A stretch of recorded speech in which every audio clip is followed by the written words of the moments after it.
보시는 7종의 동물은 시대와 지역에 따라 편차가 크지만 모두 인간에 의해 번식이 통제되고 사육되는 대표적인 가축에 해당하죠.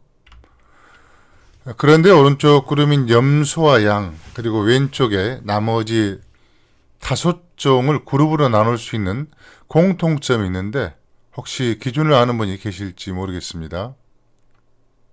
답은 양과 염소는 세계 5대 종교가 특별히 금지하지 않는 육류에 포함되는 반면 좌측에 개, 돼지, 말, 소, 낙타는 한 종교 이상에서는 금기 육류에 포함된다는 점입니다.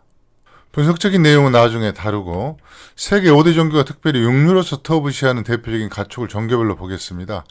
금기 음식 하면 이슬람교의 돼지고기, 힌두교의 소고기, 불교의 경우는 식물인 마늘, 부추 등 오신채가 생각날 텐데요. 그리고 이슬람교 코란에서 허용되는 할랄과 금기 음식 하람, 유대교 율법 카시아룻에서 허용하는 코시어와 금기하는 트라이프가 있죠. 할랄과 코시어는 음식 재료뿐만 아니라 확보와 조리 방법, 섭취 방법까지 포괄하고 있는 개념입니다. 이슬람교는 돼지고기, 힌두교는 소고기, 이슬람교의 원조격인 유대교 역시 돼지고기는 금기시한다는 점을 모르는 분은 많지 않을 것 같습니다. 그런데 시기에 따라 강도 차이가 있지만 힌두교에서도 돼지고기를 터부시한다는 점을 명확하게 아는 분 역시 많지 않을 것 같은데요. 계시종교 등 신을 매개한 일반 종교와 달리 뇌과학, 자연과학 요소가 강하게 융합된 불교는 원론적으로만 보면 딱히 금기 음식이 존재하지 않을 수 있다는 점도 체크 포인트가 될 것 같습니다. 붓다가 활약했던 기원전 6세기 초중반까지 마하승기유를 제외하고는 돼지고기는 불교 금기 음식에 포함되지 않는데 이것은 브라만, 힌두교 역시 이 시기에는 돼지고기에 대한 타부가 강력하지 않았다는 의미가 되기도 합니다. 이어서 가장 논란이 많은 개 식용에 대해서 보겠습니다.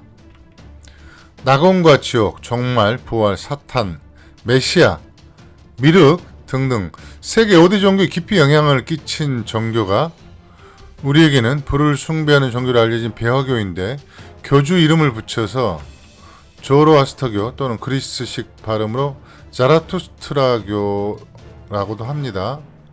이른바 고등종교 중에서는 개를 신성한 동물로 취급한 유일한 종교일 것 같은데 그러나 여타 종교에서는 개는 거의 부정적 이미지가 강했죠.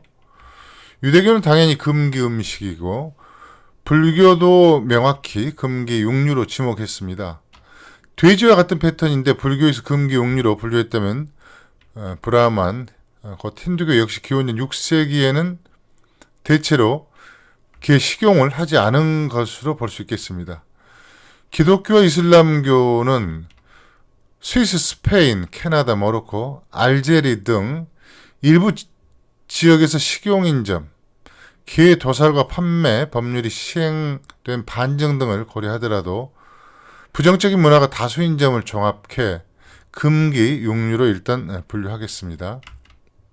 다만 율법 또는 그에 준하는 기록물로 금지하지 않은 점을 고려해 흑백 이미지로 구분했습니다. 이어서 말을 보면 유대교, 힌두교, 불교 모두 엄격하게 식용을 금지하는 가축입니다.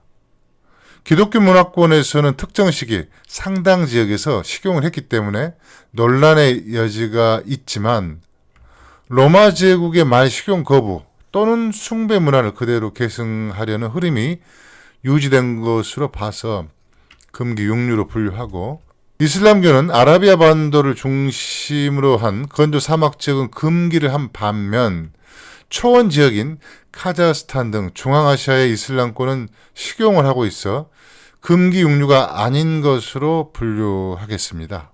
끝으로 낙타는 사막 횡단 등 불가피하게 낙타를 먹을 수밖에 없는 이슬람권에서는 상당량이 지금도 소비되고 있지만 유대교에서는 엄격한 금기 음식이고 나머지 종교에서는 금기 육류로 규정하고 있지는 않습니다.